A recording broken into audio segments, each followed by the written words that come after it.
Saldo bantuan sosial Anda masih nol. Saat ini beberapa KPM yang uang bantuan tunai PKH-nya belum masuk ke rekening sedang galau dan gundah gulana. Hal ini terjadi juga sebagian KPM yang saldo BPNT masih nol alias zonk. Begitu juga KPM yang sebelumnya mendapatkan BST juga belum cair juga. Lalu apa yang terjadi sebenarnya? Di sini saya akan mencoba memberikan penjelasan sederhananya. Silahkan disimak penjelasan di video ini. Jangan sampai di skip biar tidak menimbulkan kebingungan.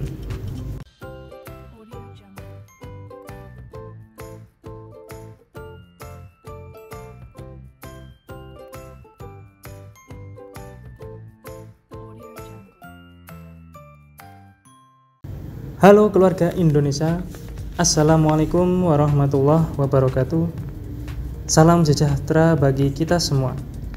Bagaimana kabar keluarga Indonesia hari ini? Semoga selalu dalam keadaan sehat, selalu diberikan kelancaran rezeki, dimudahkan segala urusannya, diberikan kelancaran pekerjaan. Keluarga Indonesia, kembali lagi bersama channel Kang Blangkon. Kali ini saya akan membahas penyebab saldo nol pada bantuan sosial PKH, BSP atau BPNT maupun BST. Berikut solusinya.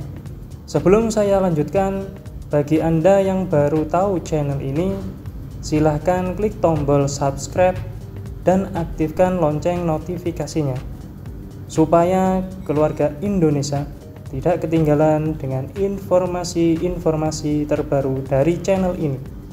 Bagi Anda yang setia dengan channel ini, saya ucapkan terima kasih telah mendukung channel ini supaya channel ini tetap memberikan informasi terkait bantuan sosial PKH dan BPNT. Penyebab saldo nol pada bantuan sosial PKH, BSP atau BPNT maupun BST adalah sebagai berikut. 1. Status pesertaannya KPM di program bantuan sosial sudah dihapus oleh Kementerian Sosial Republik Indonesia karena dinilai sudah tidak layak menerima bantuan sosial karena naik desilnya. Perlu diketahui ada 4 desil yang akan saya berikan contohnya. Desil pertama, rumah tangga dalam kelompok 10% terendah atau sangat miskin yang berhak menerima bantuan program pemerintah berupa PKH atau program Keluarga Harapan, KIP, Kartu Indonesia Pintar, Raskin, beras untuk keluarga miskin, dan KIS, Kartu Indonesia Sehat.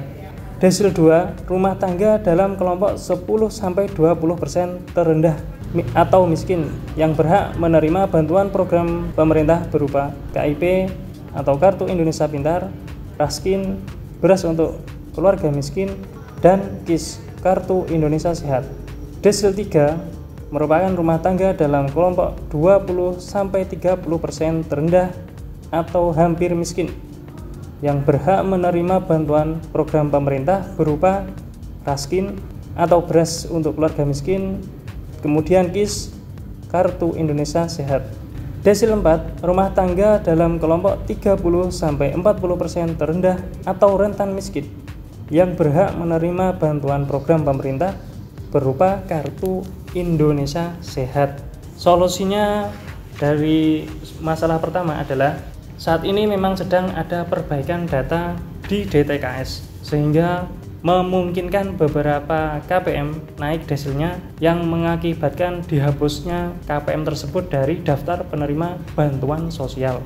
Permasalahan yang kedua, status kepesertaannya di program bantuan sosial masih aktif, tapi ada kendala pada data KPM yang belum padan dengan DTKS meskipun datanya sudah padan dengan Dispenduk Capil. Solusinya adalah cek ke operator NG di desa atau kelurahan untuk mencocokkan data antara DKK dan KTP dengan DTKS. Masalah yang ketiga, status kepesertaannya di program bantuan sosial masih aktif. Data KPM sudah padan dengan DTKS, tapi belum padan dengan data Dispenduk Capil. Solusinya adalah datang ke Dispenduk Capil untuk mengaktifkan nomor KK dan NIK yang saat ini dimiliki. Bisa jadi meski sudah diperbarui data di KK dan KTP, tapi nomornya belum diaktifkan. Jika ini yang terjadi, maka nomor KK dan NIK akan tercatat invalid. Masalah yang keempat adalah status kepesertaannya di program bantuan sosial masih aktif. Data KPM sudah padan dengan DTKS dan Dispenduk Capil, tapi data tidak padan dengan bank. Solusinya, bawa KK, KTP, buku tabungan, KKS, dan surat pengantar dari Dinas Sosial yang menyatakan bahwa Anda benar-benar KPM dari sebuah program bantuan sosial. Lakukan pengecekan data dari dokumen di atas dengan data di bank.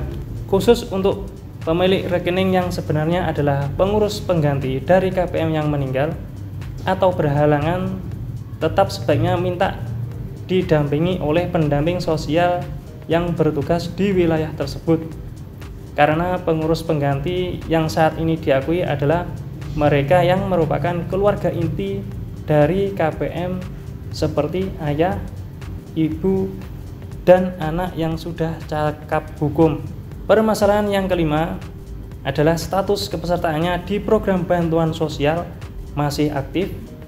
Data KPM sudah padan dengan DTKS dan Dispenduk Capil, dan data di bank juga sudah padan.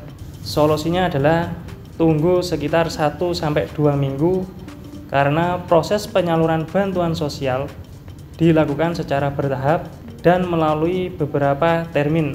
Jika ternyata masih kosong, segera lakukan cetak rekening koran di bank penyalur, atau bisa tanyakan ke pendamping sosial setempat untuk memastikan bahwa rekening yang dipegang KPM sesuai dengan nomor rekening yang ditransfer dana bansosnya oleh pihak bank. Proses cetak rekening koran tidak bisa diwakilkan, harus oleh pemilik rekening itu sendiri dengan membawa KTP, buku tabungan, dan KKS. Setelah melakukan cetak rekening koran, segera melapor ke pendamping sosial yang bertugas di wilayah tersebut untuk kemudian dilakukan rekonsiliasi dana bantuan sosial oleh pihak Kementerian Sosial Republik Indonesia dengan pihak Himbara atau Himpunan Bank Milik Negara. Khusus bantuan BSP atau BPNT Sembako tidak bisa dilakukan cetak rekening koran, tapi bisa dilakukan pengecekan saldo melalui agen BSP Sembako dengan cetak struk cek saldo. Bawa struk cek saldo ke pendamping sosial yang bertugas di wilayah tersebut. Jika KPM yang mengalami kendala pada BSP Sembako, temui pendamping sosial PKH atau pendamping sosial BSP Sembako. Jika KPM tidak menerima PKH yang mengalami kendala pada BSP Sembako, temui pendamping BSP Sembako. Petugas ini bisa TKSK atau pihak lain seperti Karang Taruna dan lain-lain. Jika KPM masih bingung apa masalahnya, silahkan langsung menanyakan kepada pendamping sosial PKH, TKSK, atau operator SIG-NG di desa atau kelurahan. Saya ingatkan kembali bagi Anda yang baru tahu channel ini, silahkan bergabung dengan cara klik tombol subscribe dan aktifkan lonceng notifikasinya, supaya keluarga Indonesia tidak ketinggalan dengan informasi-informasi terkait bantuan sosial, program Keluarga Harapan, dan BPNT. Jika informasi ini kalian anggap bermanfaat, silahkan di like dan share ke media sosial kalian, dan jika ada pertanyaan silahkan tinggalkan komentar di kolom komentar. Demikian informasi yang dapat saya berikan. Sampai ketemu di informasi selanjutnya. Wassalamualaikum warahmatullahi wabarakatuh.